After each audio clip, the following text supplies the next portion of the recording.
As usual, let's first start off with the deck. The deck is a little bit over 39 inches in length and about 11 inches in width. The deck itself is made up of forged carbon fiber, which in my opinion is probably the best looking deck I've ever seen. The CS2 is utilizing padded grip tape, which helps with comfort riding over rougher roads. The total weight of the board is 35 pounds and the max load is 440 pounds. Now, some people may think it looks like a flat deck, and it's not. It has mild concave and it's super wide. It keeps you extremely planted in, and to be honest with you, I love it. It's like a mix between the Pivot GT, the Zeus Pro, and the Black Carve 3, but I still think this has more polish than all of them, and I love the width. As for the trucks, these are CNC 45-degree angle traditional kingpin trucks. And not only do they look amazing, but they are extremely agile. I've never been so impressed by a production traditional kingpin truck setup like this. I actually do like these better than my DIY Omni E-Skate trucks, and their polish and finish is beautiful, including their top mounted base plate. The CS2 is also utilizing 10mm axles, so for all those aggressive riders that appreciate a more durable truck, these trucks are definitely for you. Now, I was told the rear truck of the CS2 is utilizing two 95A black bushings, and I was told the front truck is utilizing 85A and 90A together. Now, you can see the trucks aren't crazy tight and they're not crazy loose. This is how they behave. I've never felt such a carvy setup out of the box with such an excellent turning radius and yet not crazy squirrely with high speeds. I think these trucks have some kind of magic in them. Normally, I need more resistance in the trucks, but I wound up loving this.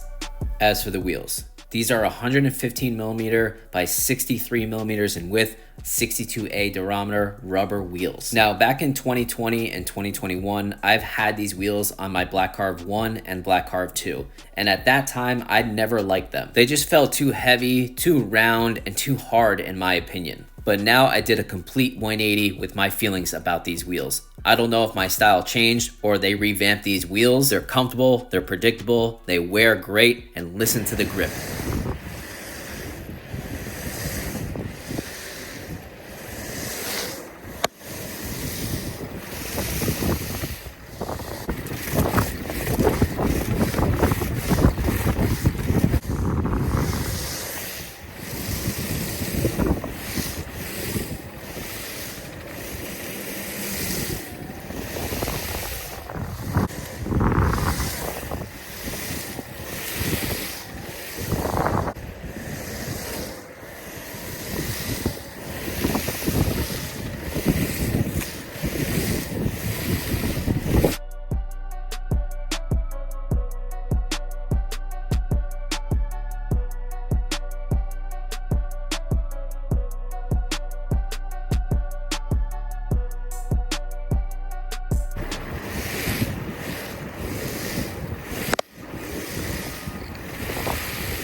Okay, so I'm 21 miles in, and look at these tires already. Look how worn down they are.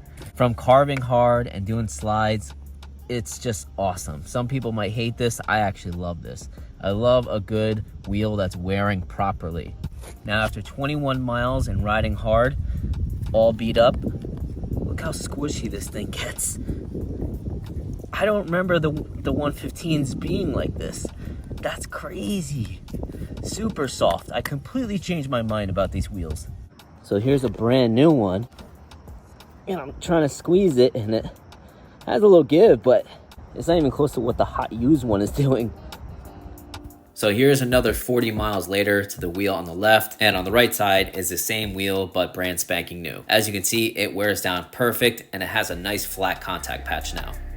As for the ESC, I believe it's that Hobby Wing hybrid with FOC, just like the A-Stack has. It's a customizable 90 amps. It's extremely smooth, no twitchiness whatsoever. They also have air vents for the ESC in order to keep the ESC at a decent temperature to not overheat, and also a QR code that directs you to the website. As for the remote is that Hobby Wing / FOC remote. Just like I mentioned, same as the A-Stack boards, and has all the data you need. And just like the A-Stack remote, if you click the bottom button 8 times, it has a back screen menu that allows you to change all different parameter settings. For instance, out of the box, the regular S mode wasn't powerful enough for me, so I customized it to have a little bit more power than what it had out of the box. It's not as powerful as S Plus mode, but it's definitely more powerful than it was before out of the box. So you can adjust and customize the board to your liking as a rider. Now you also have the auto on / auto off feature, so you don't have to bend down and hit the button on the bottom of the board. And of course, this also has reverse. Just double tap the bottom button, yank the throttle, and the board will go backwards.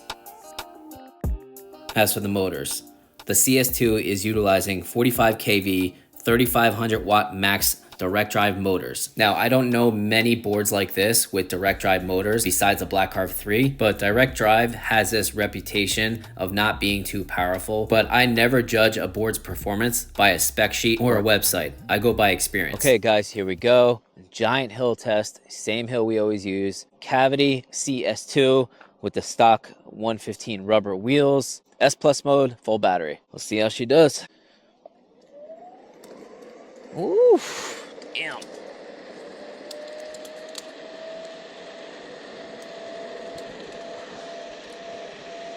Easily getting up the hill.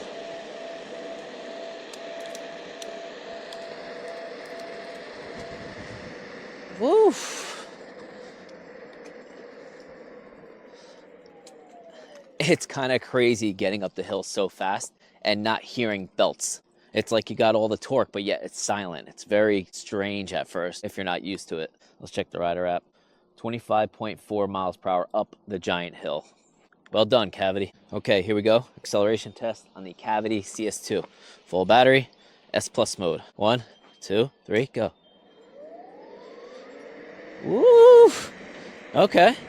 So the acceleration, as many may think, it's not aggressive off the line from a dead stop. And that's true. It's not crazy aggressive. It's not weak, but don't expect it to be crazy aggressive. Where I think this board really kicks is that 15 to 20 miles per hour and then yank the throttle, which we'll do in a minute. Now let's do a brake test. Brake test at 15 miles per hour and it's all the way jacked up to 100%. 1, 2, 3, brake. Nice, perfect. I wouldn't want the brakes any softer than that though, so I recommend having the brakes all the way up to 100%. Okay guys, here we go. Top speed test. Cavity CS2, S Plus mode. Let's do it.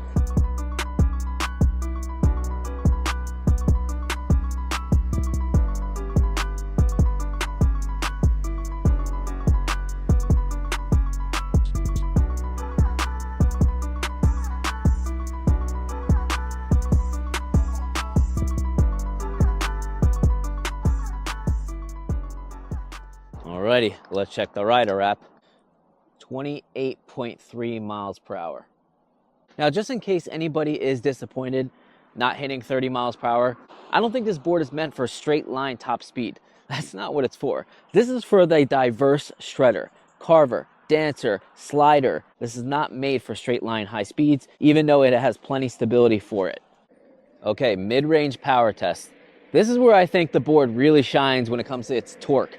I think at like 15 miles per hour, this is where the torque really is most powerful. Not at 20, not at 25, like 15, 16. All right, 16 miles per hour. 1, 2, 3, punch it. Nice. Yeah, definitely. Woo! It's kind of crazy having that much torque at 15 miles per hour, but no belt noise. Because, you know, when you yank the throttle, you hear the gears and the belt wind up, and you're kind of in tune with what you're hearing, and it all comes together with the noise and the feeling together. But with this, it's quiet. You don't hear it. So you have to be prepared for that torque when you punch it. But the craziest part is these trucks having so much carve to it and yet still so stable. I don't get it. I tightened up the trucks a little bit before the top speed test. And as you can see, they look pretty tight. There's that 4 thread showing, give or take. And you have high cupped wall washers. Same thing for the back. So they're semi-tight.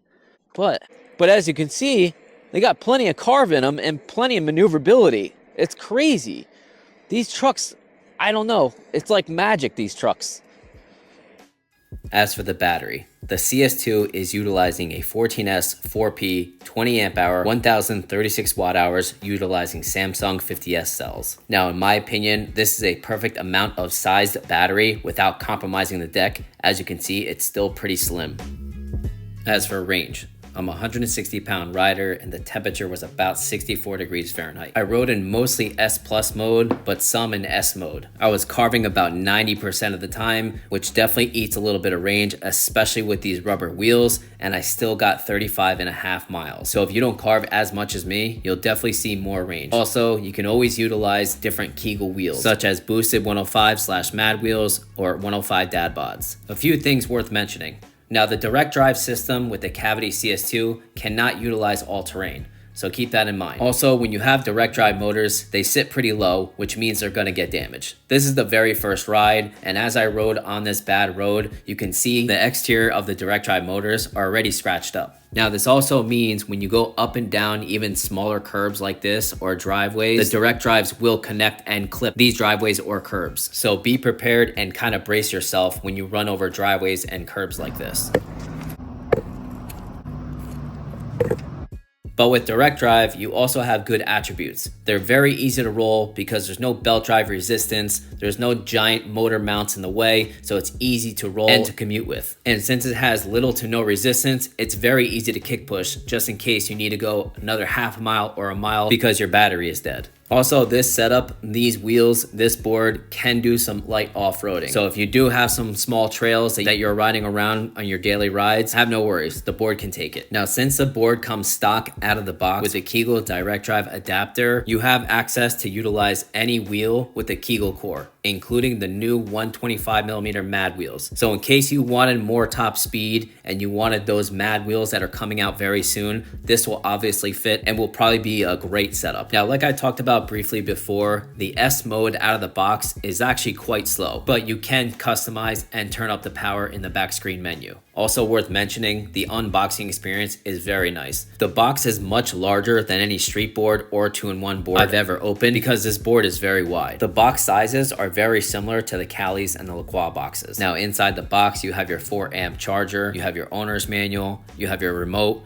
you have some spare tools, a T-tool, and some spare nuts, bolts, bushings, and pivot cups. Now here's a side-by-side comparison showing you the size difference from my DIY to the Black Carb 3 Pro. And it's definitely a little bit wider, so those of you that like wider decks, this is a good choice. Now they also sell these very unique sliding gloves. They're special because they have a hole placement for the actual remote itself, meaning you can actually throttle and brake while you're using the puck to slide. Now I don't have these yet, they're on their way, but in the meantime, I was utilizing my old Sector 9 gloves. But if you want to make it easier on yourself sliding, get the Cavity gloves.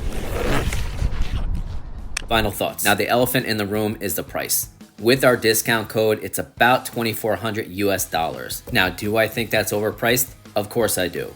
But I do think that this should be the highest price direct drive board. Having this much polish, this big battery pack with direct drive, and the best thing in my opinion is these trucks, I feel like they have some leverage to ask for somewhat of a higher price. I've asked dozens of questions via DM on Instagram, and so far they've been very responsive. So far the customer service is top notch. Now, I came from not liking direct drive boards and hating rubber 115mm wheels to absolutely 100% love this setup. Besides the evolved Diablo bamboo, I haven't had this much fun in a very long time on a board. It's like when I ride this board, the fun factor for shredding has turned up 10 notches. It has good power, it has great range, it has so much polish to it, and these trucks with these wheels together just make an absolute perfect street shredder. I just wish they would sell these trucks to the DIY community so everybody else can understand what I mean. Thank you for watching, guys. Please comment, like, share, subscribe. Have a good one, guys.